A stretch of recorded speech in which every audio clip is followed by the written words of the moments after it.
When I first heard about this COVID-19 virus,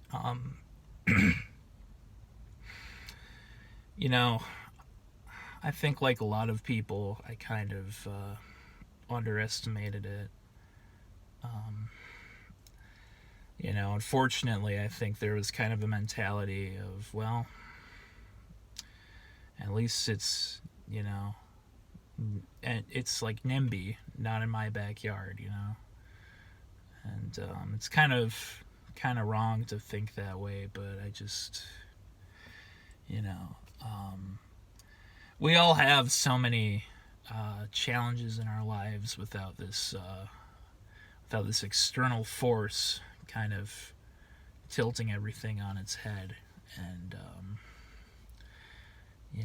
I think I was just kind of, you know, ignorant of what it really was. And the more I heard about it, the more I heard how contagious it was, and how deadly it could be. It kind of made me start to think like this is really something to be aware of if it comes over here. And I had lived through the Ebola spread that I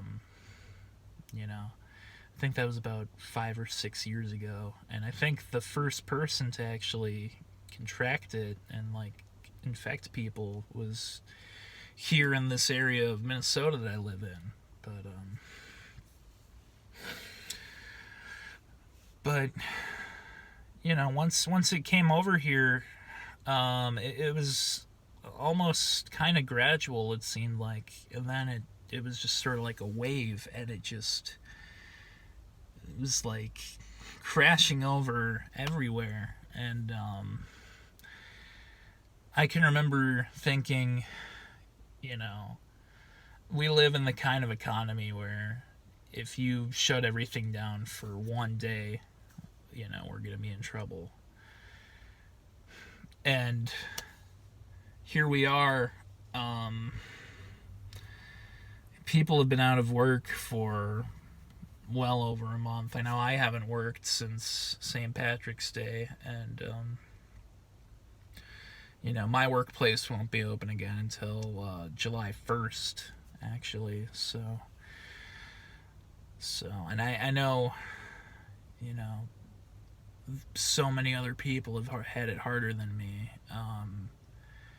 There are still people out there working, just bravely going to work every day. It doesn't matter, what they do, whether they be a first responder, whether they be, a grocery store employee, or even the person at the McDonald's drive-through. All those people are pushing ahead. It's just it probably feels like they don't have any other choice. And I know people who have lost loved ones to this thing, and it just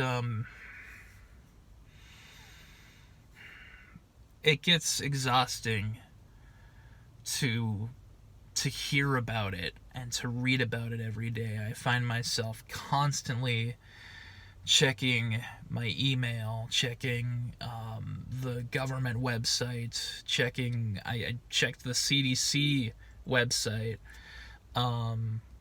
just to get some news that there was a breakthrough, that this would all just be over and wash away. But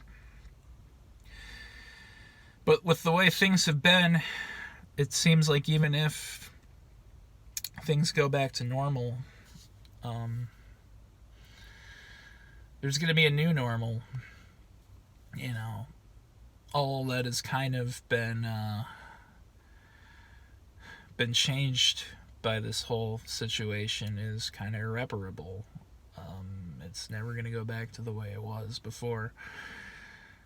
And that's a scary thought for me, and I'm sure it's a scary thought for all of you. I wanted to make this video because, I personally haven't done much with my free time.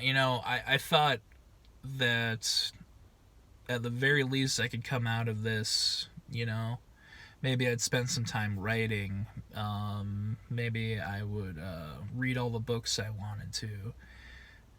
Maybe I would learn a new hobby. Maybe I'd solve a Rubik's Cube, I don't know. And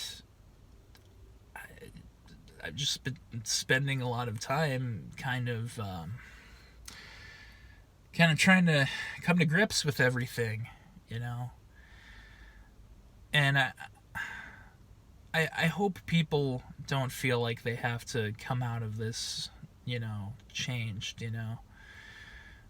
I mean, this is going to change everything and everyone, but I guess what I'm trying to say is there doesn't have to be this metamorphosis of you that takes place during this whole thing.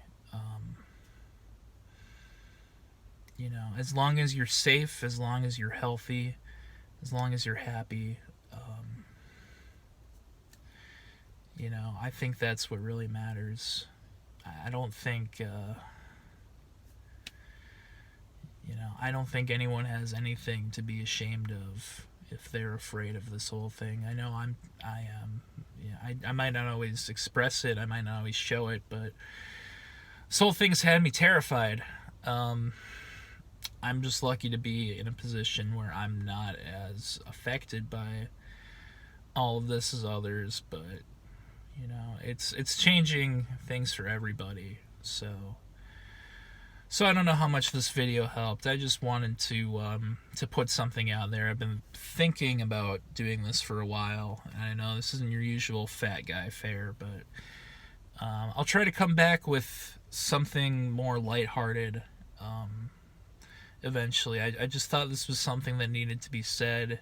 I kind of just wanted to put something out there, and if I can make any kind of difference in my 10 minutes of rambling, hopefully this will have been worth it. So I hope all of you stay safe. I hope all of you stay healthy. Please don't inject any Lysol into your veins, and take care of yourselves.